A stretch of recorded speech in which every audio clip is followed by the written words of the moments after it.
नमस्कार मित्रांनो, मी देवेंद्र कोळी, वंचित बहुजन आघाडी रायगड जिल्हा उपाध्यक्ष. मित्रांनो, आज या व्हिडिओच्या माध्यमातून एक संदेश द्यायचा आहे, म्हणून मी आज ही व्हिडिओ बनवत आहे. आपल्या सर्वांना ज्ञातच असेल की महाराष्ट्र प्रदूषण नियंत्रण मंडळाने येत्या उद्या दिनांक 22 ऑगस्ट 2025 रोजी पेण येथील डोलवी येथे जो प्रकल्प आहे जिंदाल स्टीलवर, ह्या JSWच्या जेटीचा विस्तार आणि स्टील प्लांटचा विस्तार, ह्या दोन जनसुनावण्या उद्या JSWच्या आवारात लावलेल्या आहेत. आपणा सर्वांनाच माहिती आहे, जनसुनावणी म्हणजे जनतेचं म्हणणं ऐकणं, जनतेच्या हरकती असतील तर त्या एकत्र करणे आणि त्या केंद्र शासनाला रिपोर्ट पाठवणे. मित्रांनो, JSWचा हा तिसरा फेज होतोय. तिसऱ्या फेज एक्सपान्शनमध्ये तुम्हाला सर्वांना ज्ञात आहे की JSWच्या आवारामध्ये जेवढे आपला पेन तालुका असेल, रोहा, सुधागड असेल, अलिबाग असेल, ह्या गावांना JSWचा त्रास किती होतो, इथल्या गावांना किती त्रास होतो, हे काही वेगळं सांगायची गरज नाही. आज महाराष्ट्र प्रदूषण नियंत्रण मंडळाला देखील माहिती आहे की या JSWचं जलप्रदूषण आणि वायू प्रदूषण किती मोठ्या प्रमाणात आहे. तरी सुद्धा ह्यांचं फेज 3 एक्सपान्शन चालू आहे. मित्रांनो, या फेज 3 एक्सपान्शनमध्ये काही त्रुटी आहेत, जी जनतेची दिशाभूल करतायत. त्याबद्दल मी तुम्हाला 1-2 मिनिटं सांगू इच्छितो की फेज 3चं एक्सपान्शन करत असताना ज्या काही सारांश कंपनीने जो EIA रिपोर्ट बनवलेला आहे, तो तुम्हाला सामान्य जनतेला मी सांगतोय. प्रथम हा सारांश 4000 पानांचा बनवलेला आहे आणि तो पण इंग्लिशमध्ये. आमची जनता एवढी भले शिकलेला असेल, पण सगळे शिकलेले आहेत अशातला भाग नाही. इंग्लिश आम्हाला वाचता येत नाही, इंग्लिश आम्हाला लिहिता येत नाही. आम्हाला समजावून सांगेल कोण? 30 दिवसापासून तो ड्राफ्ट EIAचा रिपोर्ट हा प्रत्येक 32 ग्रामपंचायतींना दिलेला आहे. ग्रामपंचायतीने सुद्धा कधी तो वाचला, काय उघडला पण नसेल असा माझा असा डाऊट आहे. तर तो EIA रिपोर्ट आम्हाला कसा कळणार? दुसरी गोष्ट, जनसुनावणी करत असताना जो JSWचा सारांश दिला जातो, सारांश देणारा हा महाराष्ट्र प्रदूषण नियंत्रण मंडळाचा असावा असं माझं मत आहे. कारण महाराष्ट्र प्रदूषण नियंत्रण मंडळालाच माहिती नाही तो एक्सपान्शन 3 काय आहे, त्याचं नक्की काय काय करणार आहेत आणि कोणत्या पद्धतीने नागरिकांना त्रास होणार आहे नाही, नागरिकांना फायदा होणार आहे नाही, ह्याचं त्यांना सुद्धा माहीत नसावं असा माझा आरोप आहे. ह्याला कारण काय आहे की जेव्हा कलेक्टरकडून जेव्हा उपविभागीय अधिकाऱ्यांना जेव्हा एखादा सारांश जातो, 4000 पानांचा सारांश हा फक्त 19 पानांचा जातो. त्या 19 पानांमध्ये तुम्हाला लिटरली सांगतो, जेव्हा आम्ही ह्याची चौकशी केली तर शासन सुद्धा जो सारांश देतो तो JSWने पुरवलेला सारांश देतो. ना त्यावर सही, ना त्यावर शिक्का.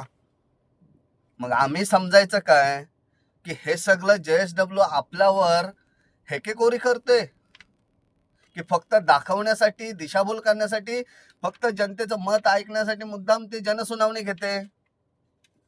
त्यासाठी सर्वांना ज्ञात असायला पाहिजे, माझ्या गोरगरीब जनतेला, कारण त्रास हा फक्त गोरगरीब जनतेलाच नाही होत, फक्त सर्वसामान्य लोकांनाच नाही होत. हा सर्व इथल्या लोकप्रतिनिधी, सरपंच, पंच, सदस्य, ग्रामसेवक सगळ्यांना होतं. या भूतलावर असणाऱ्या सर्व मानव जातीला हा त्रास होतोय. मग हा त्रास तुम्ही दाखवत का नाही? ही जनतेमध्ये दिशाभूल करत की अरे आपल्या गावाचा विकास, अरे आपला विकास, अरे कोणाचा विकास, कसला विकास? 80% नोकरीला प्राधान्य अरे कोणी केलंय? मुळात ह्या जनसुनावणीमध्ये माझा पहिला मत असेल, ही पर्यावरणीय जनसुनावणी आहे. ह्यामध्ये विकासाचा मुद्दा हा बाजूला असेल. पहिला आमच्या आरोग्याचा प्रश्न असेल. पहिला आमचं आरोग्य जर चांगलं राहिलं तरच ती कंपनी चालू शकते.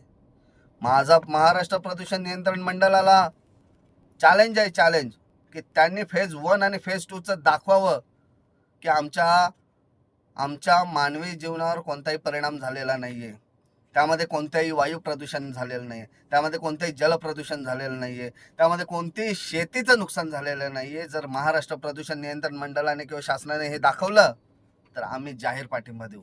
पण कसले पाठिंबा तुम्ही हे मागताय? आज बऱ्याच जणांनी पाठिंबे जाहीर केले का? JSW आपला विकास हेम तेम अमुक तो. अरे काय करणार आहे तुम्हाला JSW? आजपर्यंत गेले अनेक वर्ष काय केलं कंपनीने? किती नोकऱ्या दिल्या, काय दिल्या?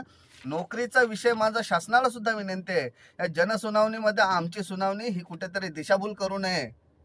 कारण जनसुनावणी ह्यामध्ये जनतेचं मत घ्यायचं आहे. जनतेचं मत पर्यावरणीय मत घ्या. आज आमच्या आरोग्यावर कंपनीमधून सल्फर डायऑक्साईड, नंतर PM2.5, PM10 हे घातक विषारी प्रदूषण बाहेर पडतोय आणि त्याचा परिणाम आमच्या जीवनावर होतोय.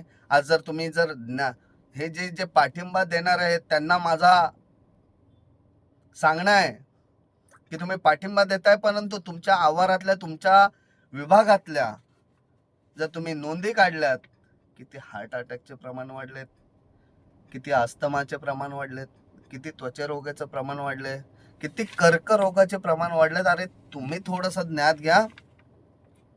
प्रदूषण आपल्यासाठी सोपं नाहीये, खूप घातकी आहे. जर आपण टेकलो तर उद्या काम करू शकतो, कुटुंबाचा उदरनिर्वाह करू शकतो. पण जर आपल्या बॉडीमध्ये जर हे घातकी वायू जाऊन जर आपणच आजाराचे बळी होत पडत असो, तर ही कंपनी कशासाठी आपल्याला पाहिजे?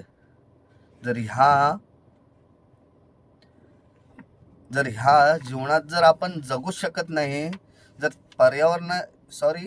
जर आपल्याला ह्या वायू प्रदूषण जल प्रदूषणामुळे जर एवढा त्रास होत असेल, तर आपण काय यांना पाठिंबा द्यायचा? एक साधा आणि सोपा प्रश्न आहे.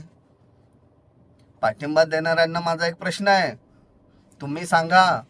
आम्हाला भले एवढं कळत नसेल, तुम्ही पाठिंबा दिलात पण कोणत्या बेसवर पाठिंबा देताय? आज कोणतीही बातमी लागत नाही याच्या विरोधात का? तर माझा असा एक डाऊट आहे की काहींना कंपनी पोचते, कंपनीमध्ये साठे लोटे चालतात म्हणून ते त्यांचे जाहीरपणे करतात. परंतु माझ्या भोळ्या जनतेला तुम्ही फसवू नका. माझी जनता भोळी आहे. पेन तालुका असेल, ह्या JSWच्या जेवढ्या आवारात आमची जी ग्रामस्थ आहेत, इथले जे मूल रहिवासी आहेत, आमचे भोळे आहेत, त्यांना तुम्ही सांगा जनसुनावणी कशासाठी आहे. ह्याच्यातून तोटे सांगा आपले, ते सांगता येणार नाही. अरे कंपनी जर एखादा ड्राफ्ट सुद्धा फसवणूक करून जर आपल्याला वेगळा पब्लिश करते, तर विचार करा ती कंपनी काय काय करू शकते. अरे फसवणूक करते आपली, फसवणूक. पर्यावरणाच्या नावावर ते काहीतरी कागदपत्र रंगवतात आणि फसवणूक करतात आपली. तुम्ही रिपोर्ट घ्या ना, आपापल्या गावात आपल्या गल्लीत किती जण हार्ट अटॅकचे पेशंट आहेत, श्वसनाचे आजार COPD किती जणांना आहे, कॅन्सर किती आहेत, नोंद आहे का? बघा ना पहिले. आम्ही अरे आमचा शेतकरी बांधव लिटरली सांगतो, ते वेस्ट मटेरियल टाकून शेतांमध्ये टाकून अक्षरशः सुपीक जमीन ही नापीक बनवून ठेवली. कोणी? फक्त आणि फक्त JSW कंपनीने. अरे आमचा मासेमारी करणारा इथला बांधव, आगरी कोली तेलीवर सर्व समाजातले बांधव इथले मच्छीमारी करायचे, त्याच्यावर उदरनिर्वाह करायचा. राहिली का हो त्या खाडीमध्ये मच्छी? राहिली का? कधीतरी तुमच्या मनाला प्रश्न विचारून बघा. माझ्या सर्वसामान्य जेव्हा जनतेचा विचार कराल ना, तेव्हा तुम्हाला कळेल की आमच्या वेदना काय आहेत. तुम्ही काय बघून पाठिंबा देताय रे? काय बघून? नुसतं आमच्या पोरांना कामाला घेते. अरे किती तुम्हाला परमनंट केलेत, किती? कामाचा विषय सोडा, तो तर एक संविधानात्मक दिलेला तो अधिकार आहे आपला. ज्या आपल्या जागेमध्ये कंपनी आहे तिथे 80% हे आपलं इथले स्थानिक मुलांना प्राधान्य दिलं जातं. पण आहे का ते तरी? कोणत्या बेसिसवर तुम्ही पाठिंबा देताय? ड्राफ्ट बनवले कंपनीने. जाऊ द्या, सर्वात महत्वाच्या प्रश्नावर येतो मी. कंपनी फेज 1 आणि फेज 2 किती MTPA होता माहीत नाही, कोणाला विचारलं तरी माहीत नाही. एक सर्वात मोठी त्रुटी आढळली, 5 MTPA, 5 दशलक्ष वार्षिक घ्यायचे. आता एका रिपोर्टमध्ये काय देतात, की 5 ते 10 MTPA, 5चे 10 करतात आणि दुसऱ्या रिपोर्टमध्ये काय देतात 10चे 15 MTPA. म्हणजे जनतेची दिशाभूल कोणत्या पद्धतीने करायची हे काही ह्यांना सांगायची गरज नाही. अरे आमचे जीवन, मानवी जीवन अक्षरशः सांगतो ह्या कंपनीने उद्ध्वस्त केलेत, तरी पण आपण त्यांना पाठिंबा द्यायचा. आम्ही जाहीर ह्याचा आहे ना निषेध करतो, निषेध. कंपनीला आमचा काल पण पाठिंबा नव्हता, आजही नसणार आणि उद्याही नसणार आहे. महाराष्ट्र प्रदूषण नियंत्रण महत्वाची गोष्ट सांगतो, प्रदूषण मोजता येतं. महाराष्ट्र प्रदूषण नियंत्रण मंडळाने मी एक माहिती अधिकाऱ्याच्या माध्यमातून एक माहिती मागवली की तिथल्या आवारातले मला प्रदूषणावर बघायचं आहे. तर PM 2.5 पार्टिकल्स असतात, जे धुळीचे कण वगैरे, त्याचा त्रास काय. खरं तर बरेचसे पेशंट कर्करोगाने म्हणजेच कॅन्सर, अस्थमा हे PM 2.5 आणि PM 10 ह्या घातक वायूंमुळे बळी पडतात. हे सर्वसामान्यांनी ध्यानात ठेवलं पाहिजे. आणि त्याचंच जर आपण महाराष्ट्र प्रदूषण नियंत्रण मंडळाचा जर रिपोर्ट बघितला तर मानवी जीवनावर घातक असलेल्या ह्या वायू प्रदूषणाचा किती परिणाम होतो हा महाराष्ट्र प्रदूषण नियंत्रण मंडळाने आम्हाला दिलेला आहे की हा विषारू वायू आहे, ह्याच्यामुळे असे आजार होण्याचे. आणि हे कोण सांगतो? महाराष्ट्र प्रदूषण नियंत्रण मंडळच नव्हे तर WHO आम्हाला सांगतोय की हे घातक आहे आणि घातकीच असणार. मग कोणत्या अरे उद्या जर आपण जगलोच नाही तर या कंपनीला काही चाटायची आहे. अजून एक तुम्हाला महत्वाचा मुद्दा सांगतो, ह्यामध्ये हौशे गौशे नवशे स्वतःच्या आमिषेपोटी काही आमच्या भोळ्या जनतेला भडकवतील आणि विकासाच्या नावावर तुमच्याकडून पाठिंब्याचे पत्र घेऊन जातील. आमची जनता भोळी आहे, तिला वेडे करण्याचे प्रकार तुम्ही करू नका. तुमचा फायदा आहे तो तुमच्यापर्यंत ठेवा.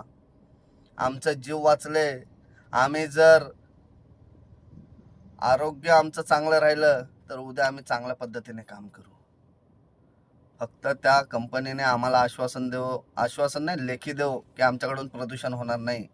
जर झाल्यास आम्ही लगेचच सगळी कंपनी बंद करू. हे जर ह्यांच्यात दम असेल ना तर त्यांनी देऊन दाखवा. आम्ही त्या क्षणी पाठिंबा जाहीर करू, आम्ही मदत करू, सहकार्य करू. पण हे देऊ शकत नाही. महाराष्ट्र प्रदूषण नियंत्रण मंडळालाच नव्हे तर सगळ्यांना माहिती आहे ही कंपनी किती घातकी आहे. तरी सुद्धा जर जनतेची दिशाभूल करत असाल, जनतेला वेठीस धरत असाल तर लक्षात घ्या, ही लोकशाही आहे. या लोकशाहीमध्ये जनतेचाच विजय होणार. आणि जर तुम्ही आक्रोश बघायचाच ठरवलात तर लक्षात घ्या, ही गाठ तुमची जनतेशी आहे, आमच्या सर्व जनतेशी आहे. त्याच्यामुळे आम्हाला वेडे बनवू नका, आमची दिशाभूल करू नका. ह्या JSW फेज 3 हा जो एक्सपान्शन आहे तो पूर्णपणे आमचा विरोध आहे आणि राहणार. त्याच्यामुळे JSW 3 फेज एक्सपान्शन इथे करून आम्ही देणार नाही आणि ते तुम्ही सुद्धा करू नये अशी माझी विनंती आहे. धन्यवाद. उद्या जनसुनावणीला सर्वांनी वेळेत हजर राहा आणि आपापले योग्य ते मत जरूर मांडा. धन्यवाद. जय शिवराय.